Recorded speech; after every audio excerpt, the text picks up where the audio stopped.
آپ جس طرح سے ہم نے اپنے ناظرین کو بتایا، غیبت ایک ایسا عمل ہے کہ کبھی غیر ارادی طور پر بھی ہو جاتا ہے، کبھی ارادتاً لوگ کیا کرتے ہیں ناچاکی کے لیے، فساد ڈلوانے کے لیے، ایک دوسرے کو برا ایک دوسرے کی نظر میں ڈالنے کے لیے۔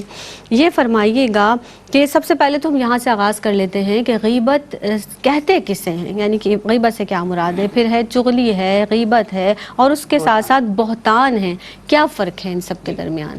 اعوذ باللہ من الشیطان الرجیم، بسم اللہ الرحمن الرحیم۔ دیکھیے، غیبت جو ہے ایک نفسیاتی بیماری ہے۔ احساس کمتری کا جو لوگ شکار ہوتے ہیں وہ اس میں مبتلا ہوتے ہیں، اور غیبت زبان اور بیان دونوں سے کی جاتی ہے۔ غیبت سے مراد یہ کہ کسی شخص کی عدم موجودگی میں اس کے لیے وہ بات کہی جائے جو اگر وہ سن لے تو اسے ناگواری محسوس ہو۔ دیکھیے، غیبت کا مفہوم بہت وسیع ہے۔ غیبت صرف زبان سے نہیں کی جاتی، ہاتھ، پاؤں اور آنکھ سے بھی غیبت کی جاتی ہے کہ کسی کی نقل اتارنا بھی غیبت میں شامل ہے۔ دیکھیے، غیبت اشارتاً ہو یا کنایتاً ہو، زندگی میں ہو یا مرنے کے بعد ہو، یکساں حرام ہے۔ آقا دو جہاں صلی اللہ علیہ وآلہ وسلم نے صحابہ اکرام سے پوچھا کہ کیا تم جانتے ہو کہ غیبت کیا ہے؟ تو صحابہ اکرام نے کہا کہ یا رسول اللہ اور اس کا رسول بہتر جانتے ہیں۔ تو نبی کریم صلی اللہ علیہ وسلم نے فرمایا کہ غیبت یہ کہ تو اپنے بھائی کے بارے میں اس کے عدم موجودگی میں وہ بات کہے جو اس میں نہ پائی جاتی ہو۔ تو صحابہ کرام نے کہا یا رسول اللہ، اگر اس کے اندر یہ بات پائی جاتی ہو تو نبی کریم صلی اللہ علیہ وآلہ وسلم نے فرمایا کہ اگر تو نے بات کہی اس کے اندر پائی جاتی ہو تو یہ غیبت ہے، اور اگر نہ پائی جاتی ہو تو نے اس پر بہتان لگایا۔ اللہ تعالیٰ ارشاد فرماتا ہے کہ پیٹھ پیچھے کسی کی بدگوئی کرنا مطلق حرام ہے۔ اگر یہ بدگوئی سچی ہے تو غیبت ہے، جھوٹی ہے تو بہتان ہے، اور دو لوگوں کو لڑوانے کے لیے ہے تو یہ چغلی ہے۔ اب اس سے آگے آپ نے بات کی تھی کہ چغل خوری اور یہ بہتان میں کیا فرق ہے اور غیبت میں۔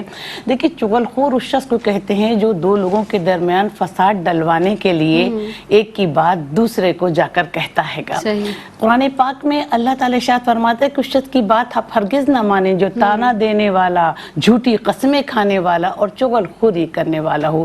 نبی کریم صلی اللہ علیہ وآلہ وسلم نے فرمایا کہ چغل خور جنت میں داخل نہیں ہوگا۔ آقا دو جہاں صلی اللہ علیہ وسلم ایک قبر کے پاس سے گزرے جہاں پر عذاب ہو رہا تھا۔ نبی کریم صلی اللہ علیہ وسلم نے پوچھا کہ کن لوگوں کی قبریں ہیں، تو نبی کریم صلی اللہ علیہ وسلم سے جب لوگوں نے پوچھا کہ یا رسول اللہ ان دو قبروں پر عذاب کیوں ہو رہا ہے، تو نبی کریم صلی اللہ علیہ وسلم نے فرمایا کہ ایک شخص وہ ہے جو چغل خوری کرتا ہے، دوسرا وہ شخص ہے جو نجاست کے چھینٹوں سے نہیں بنتا۔ اور دیکھیے، اللہ نے اپنے کلام میں چغل خور کو فاسق کہا ہے۔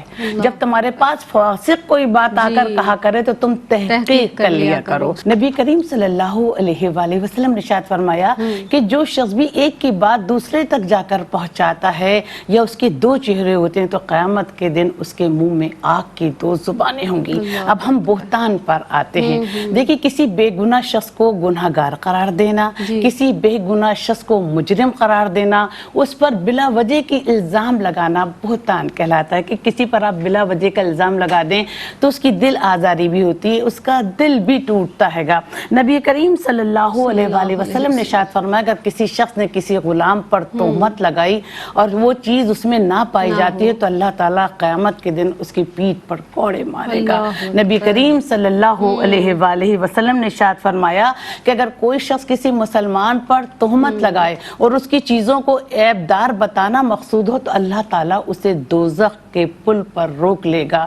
تو یہ تمام غیبت کرنا، چغلی کرنا، بہتان ترازی لگانا، یہ بہت برے امراض ہیں جو لوگ زیادہ سے زیادہ اس امراض میں مبتلا رہتے ہیں۔ اللہ تعالیٰ ہمیں ان تمام گناہوں سے بچنے کی توفیق عطا فرمائے، آمین۔ اور آپ نے بالکل ابتدائیہ میں جو عرض کیا وہ بالکل فرما رہی تھی آپ آپا کہ یہ ایک نفسیاتی بیماری ہے، اور واقعی حقیقتاً یہ ایک نفسیاتی بیماری ہے کہ لوگوں کو اندر سے کوئی نہ کوئی ایسی چیز کسی کو ترقی کرتا ہوا دیکھیں تو حسد کی آگ میں جلنے لگتے ہیں، پھر اس کے لیے فساد برپا کرتے ہیں، پھر اس کے لیے دل میں دوسرے کے لیے برائی پیدا کرنے کی کوشش کرتے ہیں تاکہ اس کی جو اچھی شہرت ہے وہ خراب کر سکیں، اس میں فساد برپا کریں یا برائی ڈالنے کی کوشش کرتے ہیں۔